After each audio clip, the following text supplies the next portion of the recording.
Narito na ang mga nag-trending na kwento sa mundo ng social media. Nanay na todo suporta sa munting food business ng kanyang anak, pinusuan online. Pusa na tila nakikisali sa tsikahan ng magkakaibigan, kinaaliwan ng netizens. Mala K-drama scene ng dalawang pusa sa gitna ng daan, kinaaliwan online. Plastic cup na nakabara sa lalamunan ng isang heron sa Brazil, ikinabahala ng mga eksperto. Paano kalang magbabawal sa ticket scalping, inihain sa Senado? At the Eras Tour ni Taylor Swift, opisyal lang nagtapos kumita ng $2 billion matapos ang halos 2 taon.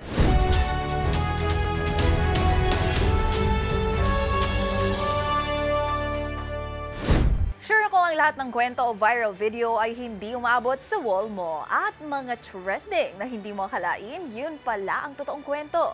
Kasama ang mga follow-up na ginawa namin sa mga posts na humahakot ng mataas na views, comments, and shares. Kasama ang buong grupo ng TNVS, Trending and Viral Show, ang kukumpleto ng buong kwento. Ako po si Angelica Cosme at ito ang TNVS. Una sa Pilipinas, una sa Pilipino.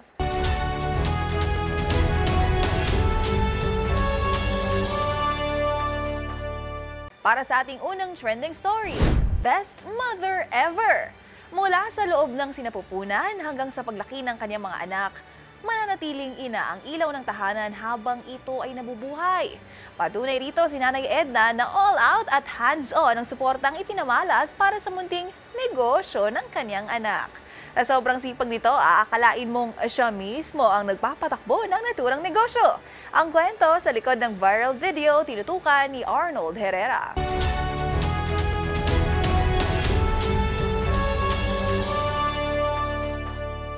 Sabi nila, walang makakapantay sa pagmamahal ng isang ina. At ito nga ang pinatunayan ni Nanay Edna na todo suporta sa kanyang mga anak. Kuha ang viral video sa Christmas Food Bazaar sa Valenzuela City, kung saan mapalad na napabilang ang munting negosyo ni Sunny, uploader ng video na pinangalan ng Kuya Sunny Tusok-Tusok. Hango sa pangalan ng kanilang stall, patok sa customers ang iba't ibang street food tulad ng pugo, fishball, kikiam at marami pang iba.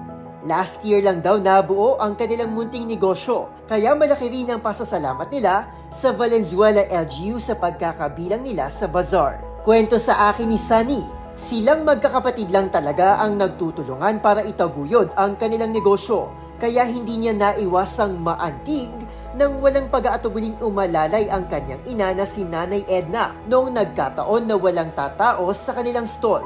Talagang mahal na mahal daw ni Sunny ang kanyang mama dahil noon hanggang ngayon ay palagi itong nakasuporta sa mga bagay na makabubuti sa kanilang magkakapatid. Kwento naman ng netizen na ito, naging customer na rin daw siya ni nanay nitong nakaraan at talaga nga namang na-enjoy nito ang masarap na tusok-tusok. Next time raw ay magpapapicture ito kay Nanay Edna. Sobrang nakarelate naman ang netizen na ito na aminadong na-miss ang kanyang nanay na maagang sumalangit ang kaluluwa. Samantala, ang video raw na ito ang patunay kung bakit the best ang ating mga nanay. Para sa DZRH TV, ito si Arnold Herrera. Una sa Pilipinas, una sa Pilipino. Para sa MBC TV Network News, ito si Arnold Herrera. Una sa Pilipinas, una sa Pilipino.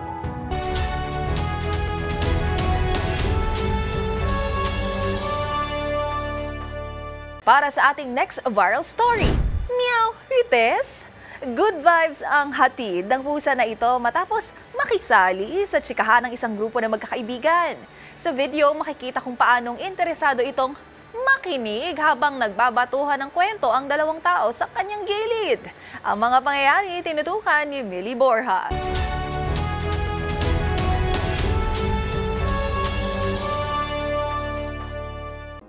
Tila nabusog sa chismis ang pusa na ito matapos makisali sa kwentuhan ng grupo ng magkakaibigan sa isang kainan. Good vibes kasi ang hatid ng fur baby sa video na in-upload ng netizen na si Love. Habang kumakain daw kasi sila ng tanghalian, lumapit daw sa kanila ang pusa at pumwesto sa kanilang upuan na tila ba nakikinig sa usapan. Kwento ni Love, binigyan daw nila ang chismosang pusa bago ito tuluyang nakijoin sa kanilang tsikahan. Siyempre, hindi nakaligtas si Mingming sa matadabang utak ng netizens. Ang ilan, kanya-kanya ng translate sa kung ano nga bang tumatakbo sa isipan ng pusa. Meron din namang nakapansin kung gaano ito ka-invested sa naabotang tsikahan.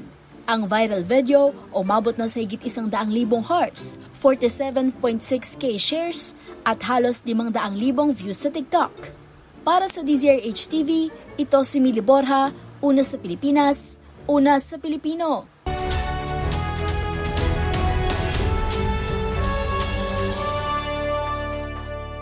Para sa ating next trending story, tampok pa rin ang mga fur baby. Meow of tears?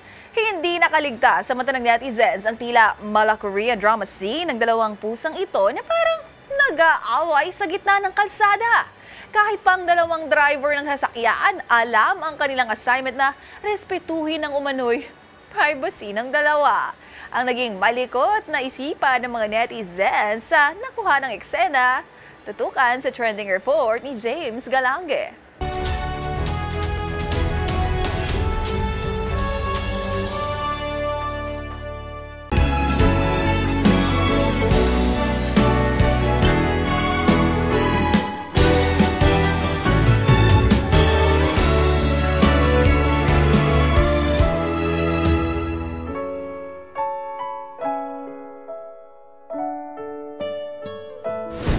Nakuha ng isang netizen ng isang mala-Korean drama scene ng dalawang pusa nito na nag-aaway sa gitna mismo ng kalsada na parang isang mag-partner. Ang mga pusa kasi, grabe kung magtitigan sa isa't isa na siyang kumuha sa kaliti ng mga netizen. Ang mga driver ng sasakyan, alam ang kanilang assignment na mistulan pa nga naging spotlight na dumagdag sa intense sa nangyaring eksena. At imbis na businahan, sila na ang nag-adjust para umano'y respetuhin ang kanilang privacy. Samantala, hindi naman nakaligtas sa malilikot na isipan ng mga avid K-drama fans ang pagtatampong iyan kung saan nagmala director at scriptwriter ang mga ito na gumawa ng kanya-kanyang istorya para sa dalawa. Kung saan ang isa ay nilintulad sa hit K-drama series na Queen of Tears at pinangalanan nitong Meow of Tears. Hirit naman ng isa, magpropose na raw sana ang pusa, ngunit nalaman raw nito na niloko siya ng kanyang partner at sinubukang ipaglaban ang kanilang pagmamahalan. Habang sa isang netizen, sinusubok raw ang kanilang relasyon na may kinalaman naman sa estado ng kanilang buhay. Umabot ng naturang video na mahigit 7 million views at 2.4 million reactions sa Instagram at Facebook. Para sa DZRH TV, ito si James Galange, una sa Pilipinas, una sa Pilipino.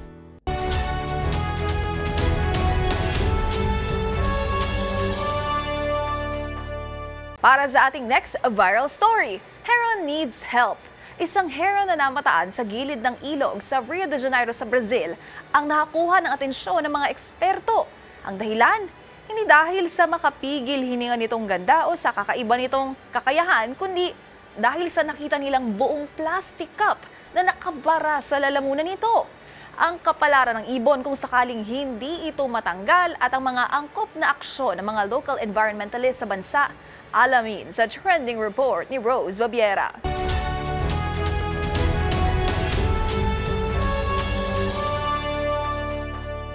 Agarang pagresponde.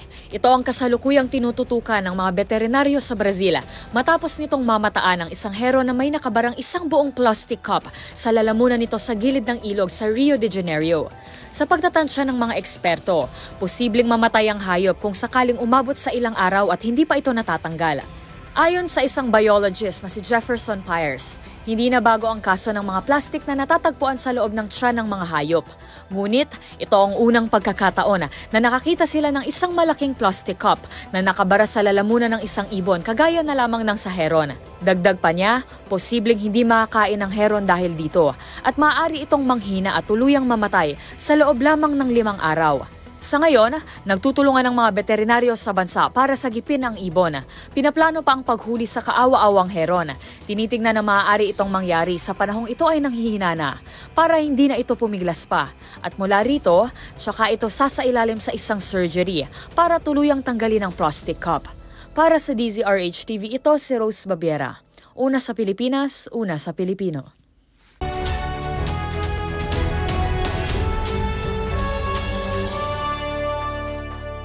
Para sa ating next trending story, Ticket scalpers no more! Good news para sa avid concert goers. Isa ka rin ba sa mga nauubusan ng ticket kapag nagpe-perform sa bansa ang paborito mong artist? Kaya no choice kundi bumili sa mga reseller kahit lagpas na sa original price? Pwes, posible na iyang mabago dahil inihain na sa Senado ang isang panukalang magbabawal sa ticket scalping o ang pagbili ng maramihang tickets sa isang concert at saka ibebenta sa mas mataas na halaga. Ang nilalaman ng panukalang iyan, ihahatid sa atin ni Rovic Manuel.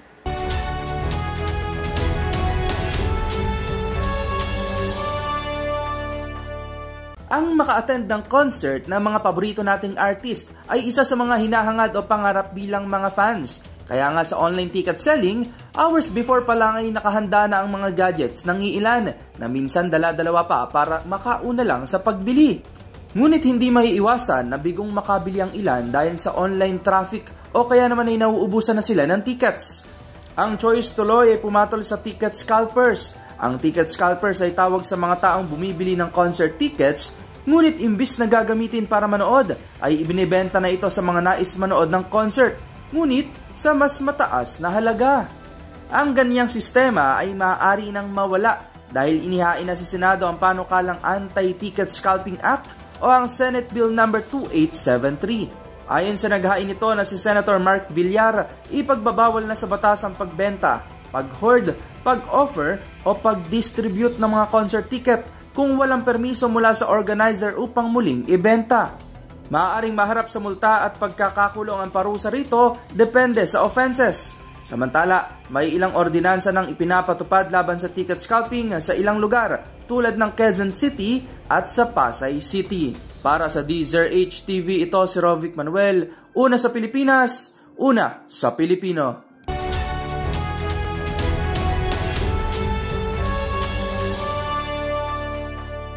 At para sa trending showbiz balita, the end of Eras Tour. Matapos ang 21 buwan o halos 2 taon, opisyal lang nagtapos ang record-breaking The Eras Tour ng pop superstar na si Taylor Swift.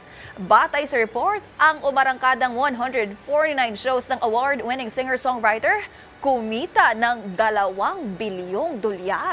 Yan at ang ilan sa mga kaganapang for sure di malilimutan ng mga Swiftie mula nang magsimula ang The Eras Tour. Balikan sa trending showbiz report na ito.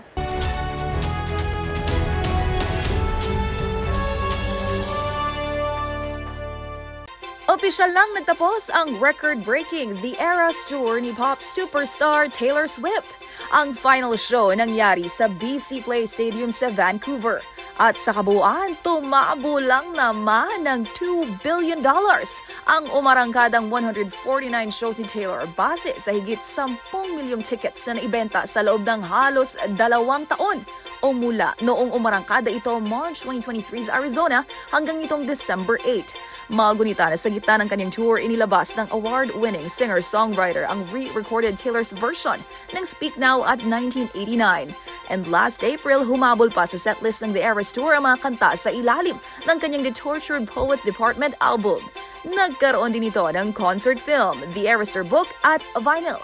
Kaya naman kung ating babalikan ang ilang kaganapan sa may hawak ng titulo bilang highest grossing concert tour of all time, bukod sa performances ni Tay-Tay bida ang kanyang greatest hits, talaga nga namang highlight din ang bawat pagtatanghal nito ang kanyang striking outfits. Mula sa iconic Versace bodysuit, studded Louboutin boots, sparkly ball gowns, not a lot going on at the moment, white t-shirt at syempre, di mawala ang fedora hat na maswerte pang ang naiuwi ng 2 Pinoy Swifties na sina Micael Arellano at Andy Santos Dakigan.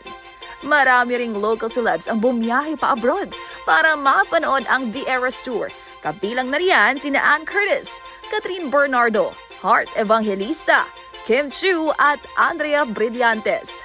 Samantala, bukod sa The Eras Tour, ang isa pang concert tour na pumalo rin sa billion mark ang kinita ay ang Music of the Spheres World Tour ng Coldplay at pangatlo sa listahan ng highest grossing tour of all time, ang Farewell Yellow Brick Road Tour ni Elton John na kumita ng $939 million.